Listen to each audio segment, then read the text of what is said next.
damos paso a la siguiente conferencia. Verán ustedes en el programa que aparece anunciado Manuel Albaladejo Vivero, pero finalmente el trabajo ha sido realizado de manera conjunta por Manuel Albaladejo y Antonio Ledo, y la conferencia titulada Sagunto y los orígenes de la Segunda Guerra Púnica será impartida por Antonio Ledo. Muchas gracias.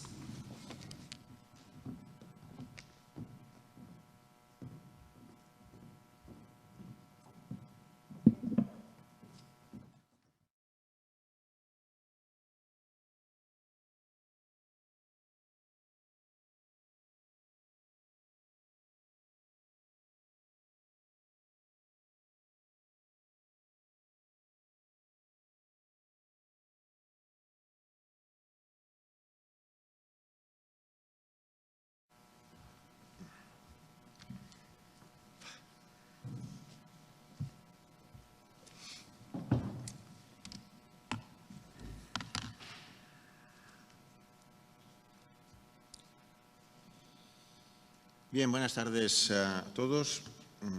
Como no podría ser de otra manera, mis primeras palabras van a ser de agradecimiento a los organizadores de esta Universidad de Estiu de Sagunt, especialmente a mis amigos y compañeros y amigos Jorge Hermosilla y Esther Alba por haber pensado en nosotros, tanto mi compañero Manuel Albaladejo como yo mismo, para llevar a cabo esta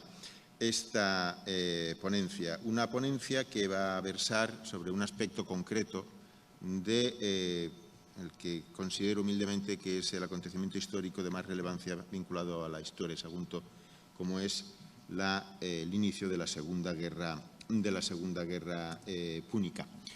Tengan ustedes en cuenta que en esta guerra que se dirime entre el poder cartaginés y el poder romano entre los años 218 y 201 a.C., creo que no es exagerado afirmar que se va a dirimir también el destino de la cultura occidental. Lo que sucede es que la implicación de Sagunto en este conflicto, el inicio de este conflicto, no está exenta de problemas y que han generado toda una controversia histórica que se define en cualquiera de las lenguas que traten de este tema con el término alemán, tan atractivo, que tienen ustedes en la diapositiva, Krieg und Schuldfrage. Es una palabra que ya saben ustedes que los alemanes son aficionados a hacer estas palabras que son el resultado de la fusión, de la unión de otros términos. Krieg, Schuldfrage, en realidad son tres palabras unidas. Krieg significa guerra, como muchos de ustedes sabrán. Schuld es algo así como culpa o causa, culpa mejor. Y Frage es cuestión, la cuestión de la causa de la guerra. Vuelvo a insistir, es una controversia histórica que podemos decir que empezó a la antigüedad, que ha hecho correr auténticos ríos de tinta, y nuestro objetivo concreto en estos minutos que irán a continuación será centrarnos en la obra de uno de estos personajes,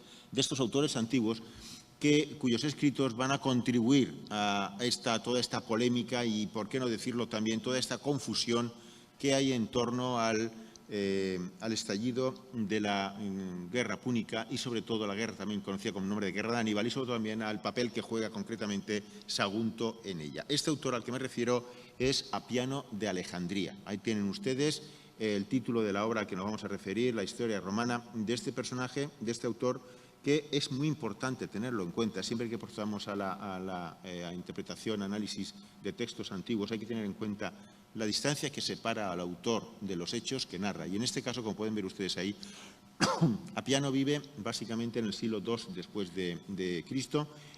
Será un alto funcionario de la administración de algunos emperadores antoninos, especialmente de Antonino Pío, y su época, su obra, redactada al final de su vida, hacia el 160, está separada de los acontecimientos que va a narrar unos casi 400 años.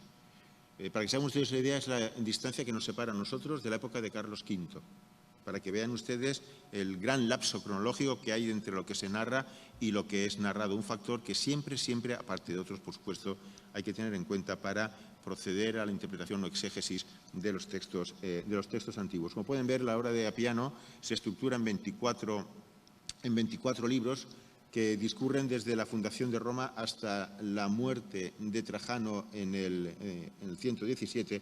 No todos los libros se han conservado, algunos son simplemente fragmentos, otros han desaparecido en su totalidad, pero tenemos la suerte de que entre los conservados destaca este libro sexto de Rebus Hispaniensibus, también conocido como Iberique en griego, que trata sobre la conquista romana de Hispania, aunque evidentemente también en los prolegómenos de esta conquista Apiano se va a ocupar de todo aquello que tiene que ver con la guerra de Aníbal y, por tanto, evidentemente también de Sagunto. Pero hay que ponerse en antecedente, necesariamente.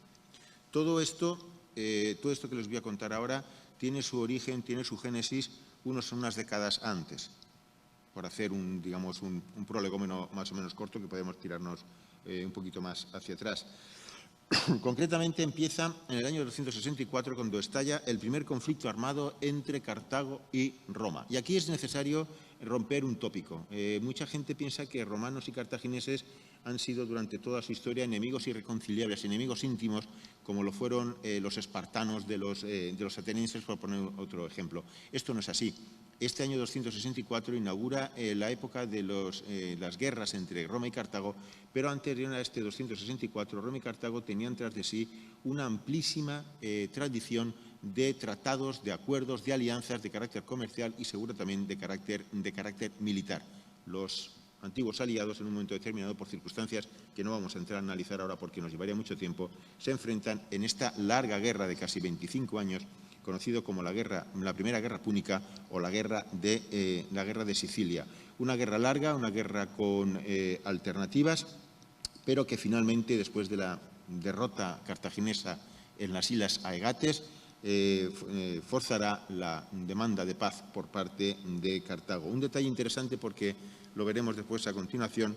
En la última fase de esta guerra entre Roma y Cartago, las tropas cartaginesas en Sicilia van a estar lideradas por un personaje que tenemos que tener muy en cuenta, Amílcar Barca. Un personaje que va a llevar a cabo una exitosa campaña terrestre y también a veces marítima contra las costas de Italia y que no va a ser nunca derrotado en campo de batalla por los romanos. A pesar de esto, cuando Cartago pierde su última flota y, por tanto, se ve incapaz de provisionar el ejército estacionado en Sicilia, es obligado a firmar la paz y el plenipotenciario que dirige la firma de este tratado de paz con Roma es precisamente Amílcar Barca. A decir de algunos autores como Polibio, sufrió una humillación que nunca pudo llegar a olvidar. En el año 241, por tanto, Cartago es derrotada, se encuentra en una situación económica lamentable y, sobre todo, entre otras pérdidas, perderá la hegemonía que había disfrutado hasta ese momento sobre la auténtica perla de su territorio hegemónico, que era la isla de Sicilia. Después de 241, y siguiendo esa famosa ley que dice que tranquilo, que si las cosas van mal pueden ir todavía peor, Cartago tendrá que hacer frente a una auténtica guerra de supervivencia hasta el año 248, la conocida como Guerra de los Mercenarios. El gran contingente de tropas mercenarias que había utilizado Cartago en la guerra anterior, cuando se firma la paz, es necesario desmovilizar. Las circunstancias económicas no permiten a Cartago pagar a esas tropas a sueldo y esto deriva en una sublevación de estos mercenarios que van a someter al Estado cartaginés a una prueba durísima, que lo van a poner prácticamente al borde de su desaparición, pero que finalmente Cartago, por obra y gracia también de este personaje que les he comentado, de Amílcar Barca, va a saber poder reconducir. Eso sí, la guerra que se deja atrás es una guerra marcada por una crueldad de tal extremo que el propio Polibio la calificará, ahí tienen el pasaje del libro primero, como la guerra inexpiable, por la extrema crueldad que los dos bandos van a llevar a cabo, van a demostrar en este conflicto. La guerra de los mercenarios también tendrá otra consecuencia, aparte de dejar a Cartago en un nivel de absoluto agotamiento económico, y será la conquista por parte de Roma de la isla de Cerdeña, un auténtico latrocinio internacional que ni siquiera el prorromano Polibio será capaz posteriormente de justificar. Bien, con esta situación Cartago se ve en la necesidad imperiosa de iniciar la recuperación económica. ¿Y cómo se va a iniciar esa recuperación? Pues de la mano de este personaje que hemos comentado, que hemos mencionado ya en varias ocasiones, Amílcar Barca, que desembarcará en la ciudad de Gades en el año 237 a.C. Será digámoslo así, el inicio de la presencia efectiva de control político total por parte de Cartago de la península ibérica. Hasta ese momento los contactos habían sido más bien de índole comercial, pero ahora no. Ahora se trata de una guerra de conquista, es una guerra de campañas militares, de exterminio, de avances, de rehenes, etcétera, etcétera. En 237 se inicia, por tanto, esta conquista del sur de Hispania por parte de Cartago. ¿Por qué Hispania y no otra zona del Mediterráneo? Bueno, tampoco vamos a profundizar en esta cuestión, pero sí es necesario saber que Hispania ofrecía, por ejemplo, un vivero casi inagotable de posibles tropas mercenarias. Cartago no había renunciado a utilizar este tipo de tropas a pesar de la experiencia anterior, y España tenía también una fama consolidada de ser algo así como el Dorado de la antigüedad por su riqueza en yacimientos metalíferos. Además, de momento, fuera de, digámoslo así, del horizonte geopolítico de la potencia emergente en ese momento, que era Roma. Quédense con esta idea porque será una de las cuestiones que veremos a continuación. Amílcar Barca, por tanto, inicia su conquista del sur peninsular entre el 237 y el año 229, en el que es muerto en una acción de guerra. Dejaremos también a un lado la controversia sobre si esta muerte de Amílcar Barca se produce en Elche, de la provincia de Alicante, o Elche de la Sierra, de la provincia de Albacete. Seguramente es en esta última ciudad, pero no vamos a entrar en esta cuestión. Una vez muerto Amílcar, le sustituye al frente de los intereses púnicos o cartagineses en la península su yerno Asdrúbal.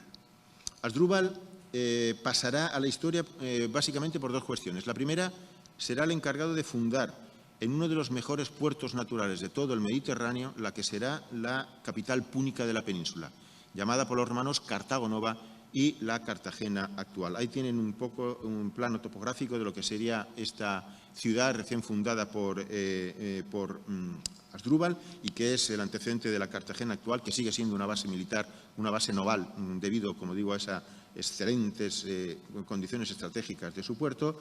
No busquen esa laguna interior porque está desecada, la topografía ha cambiado bastante, pero básicamente el tiempo demostrará lo acertado de la elección de Asdrúbal, porque la ciudad será una ciudad próspera y floreciente durante toda la antigüedad.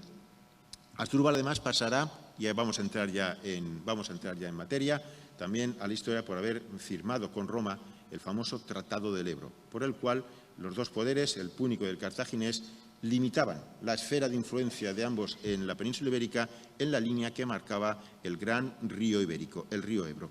Es necesario que nos detengamos ya en los textos. Ya les advierto, no sé si la palabra advertencia es adecuada, que voy a hablarles yo, pero vamos a dar paso también, vamos a hacer hablar a los textos, a los autores antiguos. Creo que vale la pena y creo que puede ser un plus de enriquecimiento de estas humildes palabras que les voy a dirigir. Bueno, nos habíamos quedado en el Tratado del Ebro. Ahí, en los dos primeros textos que les dejo, son dos de las versiones que tenemos de este tratado. La más importante es la de Polibio, entre otras cosas porque Polibio es un autor que está bastante cerca cronológicamente de los acontecimientos. Polibio vive entre el 200 y el 120 a.C., la Segunda Guerra Púnica acaba en el 201, por tanto él no la vivió, pero incluso pudo llegar a hablar con gente que sí, con personajes que sí que la habían vivido. Pues ahí tienen la escueta noticia que nos dedica Polibio sobre este tratado del Ebro. A los mencionados tratados se añade, habla de esos tratados que les he comentado entre Roma y Cartago, y ese es el último, el tratado habido con Asdrúbal en Iberia, sobre las condiciones de que los cartagineses no pasarán para hacer la guerra el río Ebro. Siguiendo la estela de Polibio, encontramos en el más de un siglo después, el texto de Tito Livio sobre este mismo particular. Con este Asdrúbal, que fue de una admirable habilidad en atraerse a las tribus y unirlas a su mando, el pueblo romano renovó su pacto. Según este límite de ambos imperios era el río Ebro y se garantizaba la libertad de los aguntinos, pueblo intermedio entre ambos imperios. Ahora luego pues hablaremos de esa frase tan misteriosa de ese pueblo intermedio entre ambos imperios. Pues, ¿qué dice Apiano siglos después sobre esta cuestión? Pues vamos a encontrar una serie de puntos polémicos que Apiano va a introducir y sobre todo que va a significar una desviación o digamos una separación de lo que se había escrito hasta ese momento. Vuelvo a insistir en la distancia cronológica, en la gran distancia cronológica de Apiano de Alejandría sobre estas cuestiones. Los saguntinos, colonos oriundos de Zaquinto, que viven a mitad de camino entre los Pirineos y el río Ebro, y todos los restantes griegos que habitaban en las proximidades, llamado Emporión, y en cualquier otro lugar de Iberia, temiendo por su seguridad personal, enviaron embajadores a Roma. El Senado, que no quería que se acrecentara el poderío cartaginés, envió a su vez embajadores a Cartago, y ambos llegaron al acuerdo de que el río Ebro fuera el límite del imperio cartaginés en Iberia, y que ni los romanos llevaran la guerra contra los pueblos del otro lado del río, súbditos de los cartagineses, ni estos cruzaran el Ebro para hacer la guerra, y que los saguntinos y demás griegos de Iberia fueran libres y autónomos. Aquí hay muchos puntos que se podían tratar. Iremos viéndolos un poco sobre la marcha, pero fíjense que el tenor global del texto ya supone una desviación respecto a lo que hemos hablado antes. Tanto Polibio como Tito Livio afirman que Roma firma el tratado con Asdrúbal. Apiano afirma que es el Senado cartaginés el que signa ese tratado. Ya tenemos la primera diferencia, una diferencia que no podemos entrar en la discusión, pero que tiene, les aseguro, su importancia. Otro de los aspectos que toca concretamente Apiano en este texto los iremos viendo a lo largo de nuestra exposición, pero ya les digo que esto de que los griegos, los saguntinos como griegos de la península ibérica, es una absoluta falsedad histórica. No, evidentemente ha hablado de ser oriundos de Zaquintos.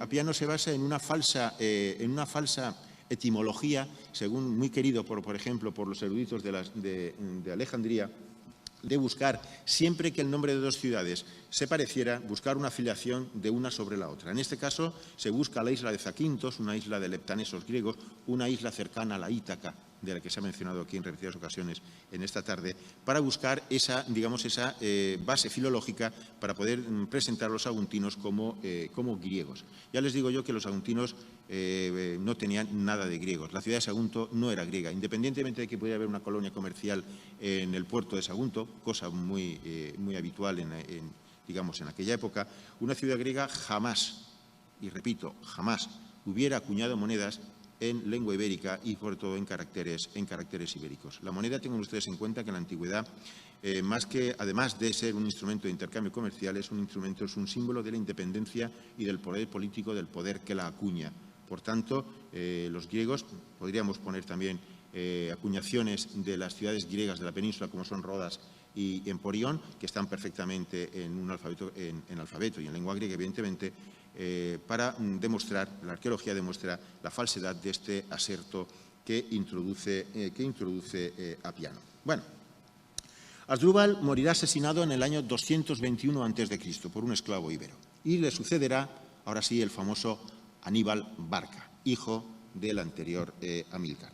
Aníbal en esta época es un joven de unos entre 25 y 26 años, y se va a caracterizar por llevar a cabo la misma política dura de enfrentamiento militar que había caracterizado también ya a su padre. Asdrúbal tuvo una actuación un poco más templada en este sentido, pero Aníbal va a volver sobre los pasos de su padre. El mismo año que sube, por así decirlo, es aupado al poder máximo púnico en la península ibérica, Aníbal llevará a cabo una campaña militar contra el pueblo de los Olcades, no sé si me dejará el puntero, sí, que hay que situarlo aproximadamente en la zona de la actual serranía de Cuenca. Esa actuación se puede interpretar como intentar asegurar la retaguardia del territorio que voy a controlar. Pero el año siguiente, en el 220, Aníbal llevará a cabo una expedición hacia el interior de la península que no se ha podido explicar adecuadamente. Esta expedición llevará a la conquista de dos ciudades, Elmántica y Arbucala, que una de ellas, la de Elmántica, ha podido ser identificada con la Salamanca actual. Arbucala se ha propuesto la ciudad de Toro, la ciudad de la provincia de Zamora de Toro. Pero el por qué se aleja tanto Aníbal de sus bases, del territorio que controlaba y de sus bases de operaciones, sigue siendo un enigma. Se ha propuesto la búsqueda del oro del noroeste, se ha propuesto una reserva de cereal propio que se podía recolectar en estas zonas tan cerealísticas que siguen siendo hoy en día de la península, pero lo cierto es que no se sabe exactamente por qué. Lo que sí es cierto es que en su vuelta Aníbal está a punto de ser derrotado en el Tajo, pero finalmente su genio militar solventa la situación y vuelve a su base de Cartago Nova. Es en el 220. En el 219, Aníbal, podemos decir que si en el verano anterior se ha ido a la montaña, ahora se va a la costa, porque en ese año 219 Aníbal dirigirá su ejército contra la ciudad ibérica que lleva el nombre, así lo testiguan las acuñaciones monetales, de Arse. La ciudad ibérica de Arse, que después seguirá llamada, tampoco sabemos exactamente muy bien por qué, Saguntum por los romanos, se encontraba ubicada aquí, en la parte occidental, en la mitad occidental del cerro que ocupa hoy en día el castillo saguntino. De la época ibérica han quedado pocos restos, pero sí me interesa señalar esta zona de aquí, porque es donde aparece los restos más importantes de la muralla ibérica de Sagunto.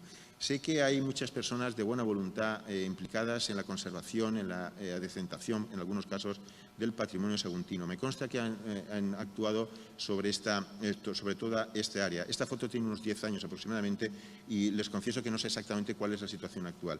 Pero, desde luego, esta muralla, que seguramente vio comenzar una guerra que es muy probable que esté en esa, digamos, disyuntiva histórica que se le presentó a la cultura occidental, creo que ha merecido también históricamente un trato mejor por parte de nuestras autoridades culturales. Pero bien, tampoco vamos a entrar en esas polémicas. Lo cierto es que ahí queda como testimonio de esta acción que vamos a ir analizando posteriormente.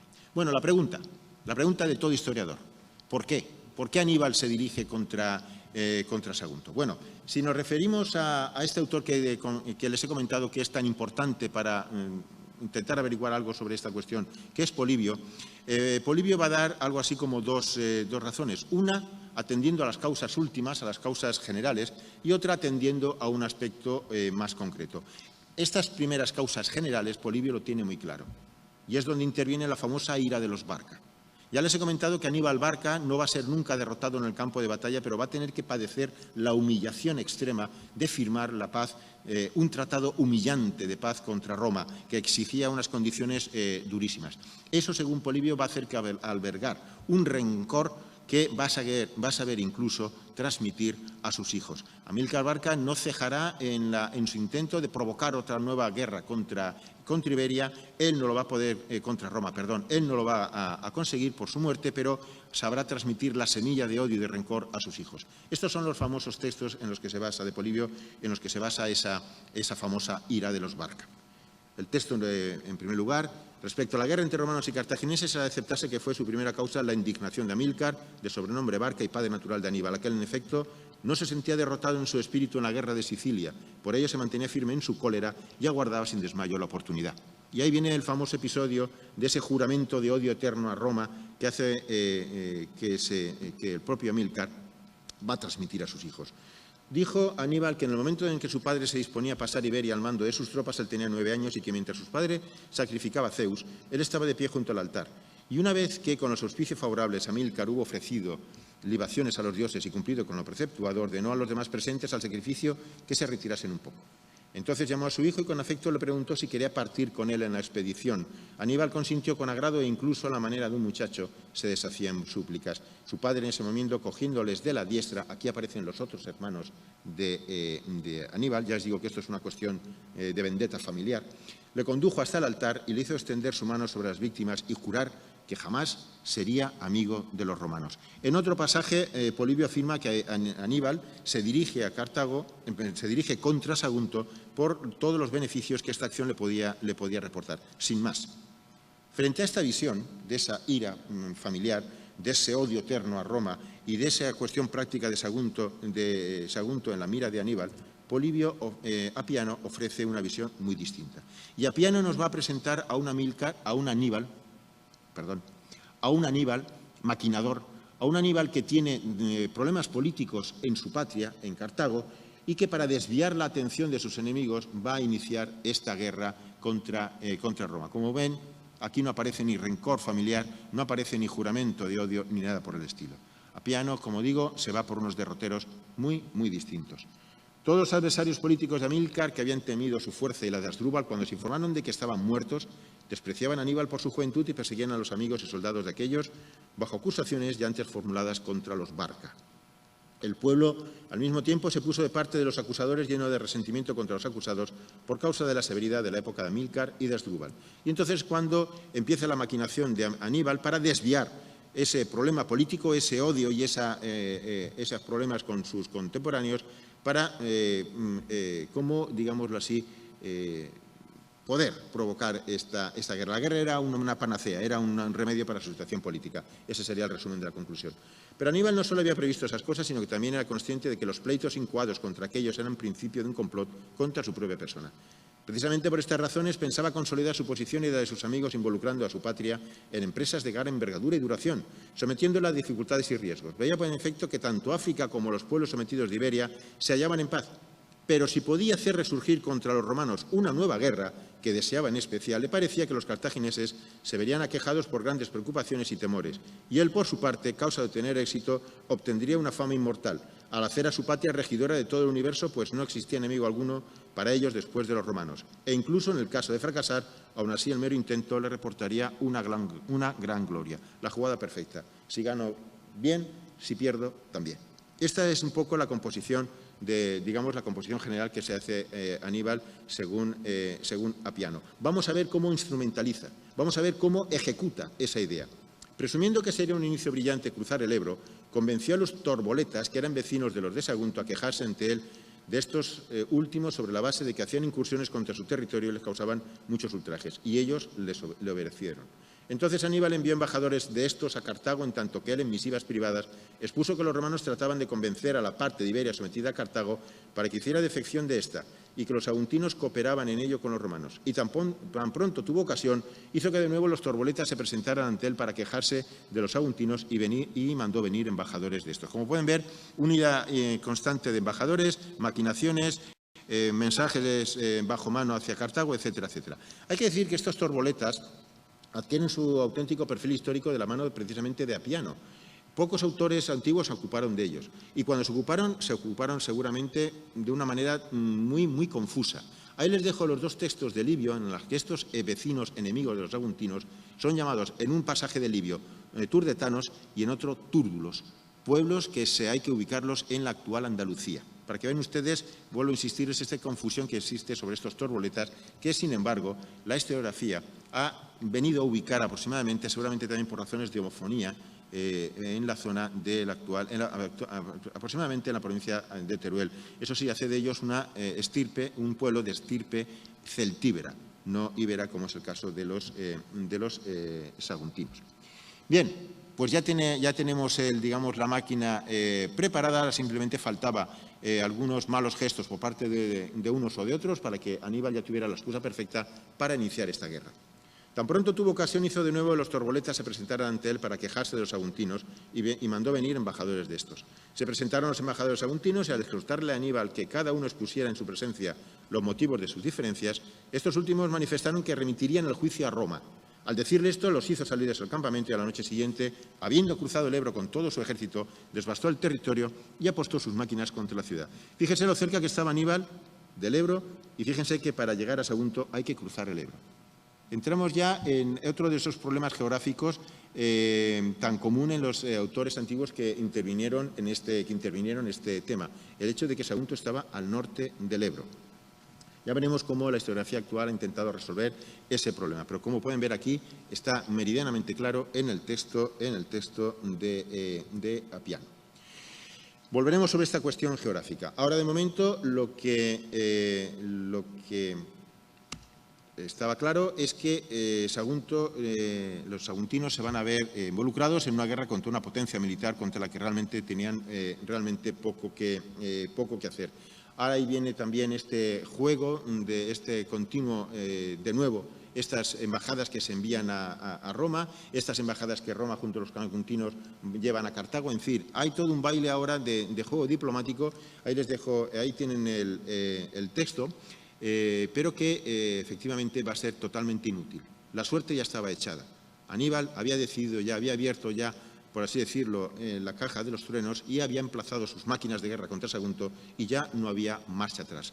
Sagunto, por tanto, estaba desde ese momento ya prácticamente condenada. Pero Roma era sabedora de esta situación. Vamos a ver cuál va a ser la reacción en Roma, porque esto también nos va a introducir un nuevo dato que debemos a la pluma de Apiano. Cuando se comunicó esta respuesta a Roma, algunos exhortaban a socorrer de inmediato a los saguntinos. Otros se mostraban aún indecisos, diciendo que estos no se hallaban inscritos en sus tratados en calidad de aliados. Quédense con esta frase. sino como autónomos y libres, y los que estaban sitiados eran libres todavía. Y prevaleció esta opinión. Es decir, según Appiano, debate en Roma, político en Roma, unos que dicen que hay que ayudar, otros que dicen que no porque no eran aliados de Roma, y prevalece esta segunda opinión, con lo cual ya la condena de Sagunto es todavía más absoluta. Fíjense la diferencia entre lo que escribió en este sentido Polibio, mucho antes que Appiano. Según Polibio estaba claro que los saguntinos eran aliados de los romanos. Tito Livio también, en otro pasaje del libro 21, también apunta en esta dirección. Por estas razones, si se admite que la destrucción de Sagunto fue la causa de la guerra, tendrá que convenirse que fue injustamente que los cartagineses emprendieran esta guerra tanto por el Tratado de Lutacio, por el que se extendía a los aliados de ambos bandos la seguridad pactada entre los pueblos, como por el Hasdrúbal, en el que se convenía que los cartagineses no debían llevar la guerra allende el Ebro. De nuevo, el error geográfico, pero me interesa destacar ahora ese carácter, según Polibio, de aliados de los saguntinos con Roma, cosa que Appiano ha negado desde el primer momento. Bueno, pues ahora viene ya el drama al que también es bastante aficionado nuestro Appiano. Sagunto ofrece resistencia, seguramente desde la primavera, principios de la primavera del 219, que es cuando se produce el sitio, hasta finales de noviembre, pero todo apuntaba a que la suerte de Sagunto estaba más que echada. Cuando los saguntinos son conscientes de que ya nada queda por hacer, Appiano establece o pinta este dramático cuadro de este suicidio colectivo antes de caer prisioneros de los cartagineses. Los saguntinos, una vez perdida la esperanza de ayuda de Roma y como el hambre les acuciaba y Aníbal persistía en su asedio continuo, pues como había oído que la ciudad era próspera y rica, no relajaba el asedio, reunieron el oro y la plata, tanto público como privado, en la plaza pública por medio de una proclama, y lo mezclaron con plomo y bronce fundido para que resultara inútil a Aníbal. Y ellos mismos, prefiriendo morir en combate antes que por hambre, se lanzaron a la carrera, de noche todavía contra los puestos de guardia de los africanos, que aún dormían y no sospechaban tal ataque. Por lo cual los mataron cuando se levantaban del lecho y se estaban armando a duras penas en medio de la confusión, y algunos incluso cuando ya estaban luchando. El combate duró mucho tiempo y de los africanos murieron muchos, pero los saguntinos todos. Las mujeres, al ver desde las murallas el fin de sus hombres, se arrojaron, una desde los tejados, otras se ahorcaron y otras incluso degollaron a sus propios hijos. Una dramática escena que va a ser inmortalizada por, como ya se ha hecho referencia en la conferencia anterior, Domingo Marqués, en este cuadro que representa el último día de Sagunto. Hay que decir que Appiano dibuja un cuadro dramático, pero que es algo así como un cliché que aplicará en otras situaciones similares. Ahí les dejo el caso del caso de una ciudad andaluza, de la Andalucía actual, ubicada en la Andalucía actual, Astapa, seguramente la estepa actual, que va a sufrir la misma suerte. Lo que sucede es que en este caso los sitiadores no son los cartagineses, sino que son los romanos. Si ven un poco el texto, comprobarán que el esquema de actuación es básicamente el mismo. Cuando ya no hay esperanza, se lanzan en un ataque suicida a los hombres contra las tropas enemigas. Las mujeres, cuando ven el resultado, también se suicidan. Los bienes de la ciudad son entregados al pasto de llamas para no ofrecer ningún beneficio al sitiador, etcétera, etcétera. Es exactamente lo mismo. El esquema es básicamente el mismo. La pregunta que nos podríamos hacer, aunque no la vamos a responder porque eso sería tema para otra controversia, es ¿por qué Sagunto, igual que Viriato, igual que Numancia, sí que forman parte de esas defensas heroicas que después eran utilizadas desde época prácticamente de Felipe II con Juan de Mariana, por ejemplo, para reivindicar ese carácter heroico de los españoles y servir también como base a ese nacionalismo español? Y el caso de Astapa no, cuando hemos visto que el resultado es básicamente el mismo. Yo les dejo esa pregunta en el aire, que vuelvo a insistir, no podemos contestar ahora. Lo que está claro es que, pues Sagunto ha llegado a su final. Y aquí vamos ya para acabar, a redondear, o acabar de cerrar el círculo, y vamos a volver sobre ese error geográfico de situar a Sagunto al norte del Ebro, porque Appiano, que seguramente podía ser muy bueno en historia, pero en geografía desde luego no descollaba, va a volver sobre este problema e incluso lo va a agravar todavía más. Fíjense cuando habla de este final de Sagunto, cómo lo narra. Este fue el final de Sagunto, una ciudad que había sido grande y poderosa. Aníbal, tan pronto como se percató de lo sucedido con el oro, movido por la ira, dio muerte a aquellos saguntinos que quedaban y eran adultos, después de torturarlos. Pero viendo que la ciudad estaba a orillas del mar y no lejos de Cartago y poseía una tierra buena, la pobló de nuevo e hizo de ella una colonia cartaginesa, la cual creó que actualmente se llama Cartago-Espartagena. Aquí confunde Cartago en Sagunto con Cartago Nova. Como pueden ver, no es mucha la destreza geográfica de este Apiano, que sin embargo vuelve incluso sobre ese error y lo hace más complejo en otro pasaje posterior. Después de la muerte de Viriato, eligieron a Tántalo, uno de ellos, como general y se dirigieron a Sagunto, ciudad que Aníbal, tras haberla tomado, había fundado de nuevo y le había dado el nombre de Cartago Nova, en recuerdo de su patria. Cuando ellos fueron rechazados de ahí, estaban cruzando el río Betis, los atacó Cepión. Es decir, Sagunto, los lusitanos, Cartago Nova y el Betis, todo mezclado en un mismo punto. Desde luego, vuelvo a insistir, en fin, la geografía no era lo suyo. Ahí les dejo, volviendo a los textos anteriores, el pasaje del capítulo 10, fíjense en la final, habiendo cruzado el Ebro con todo su ejército, devastó el territorio y apostó sus máquinas contra la ciudad, y en un pasaje anterior, que también hemos visto, los saguntinos, colonos oriundos de Zaquindo, que viven a mitad de camino entre los Pirineos y el río Ebro. Claro, son tantos los errores geográficos, también lo comete Tito Livio, también lo comete, aunque de una manera más sutil, Polibio. Apiano es flagrante, que los historiadores modernos han pensado que realmente ese río Ebro que marcaba la frontera de los territorios entre los territorios de expansión entre Cartago y Roma no era el Ebro actual, sino que era otro río. Carcopino dijo que era el Júcar, más recientemente Pedro Barceló afirmó que sería el Segura, pero realmente yo creo que no hace falta pensar en un error cometido sobre un río en el que todas las fuentes son unánimes, cuando hemos visto que los desajustes, que los problemas, que los desacuerdos entre los historiadores antiguos son realmente importantes y son realmente de envergadura. Todo ello nos permite pensar o sospechar que realmente esta cuestión de la Kriegssuffrage, este intento desesperado por parte de la historiografía grecorromana de justificar la guerra de Roma contra Cartago, afirmando que fueron los cartagineses los que provocaron la guerra, quizá no sea más que una cortina de humo para intentar borrar o para intentar disimular una auténtica violación de un tratado internacional en el que Roma, mediante una guerra, era el único camino que podía prever para poder detener la recuperación de un peligroso enemigo. Como saben ustedes, después de la toma de Sagunto, viene la rapidísima expedición de Aníbal a lo largo de la costa de Iberia, sur de Francia, para invadir Italia por los Alpes, pero esa ya, como saben ustedes, es otra historia. Muchísimas gracias.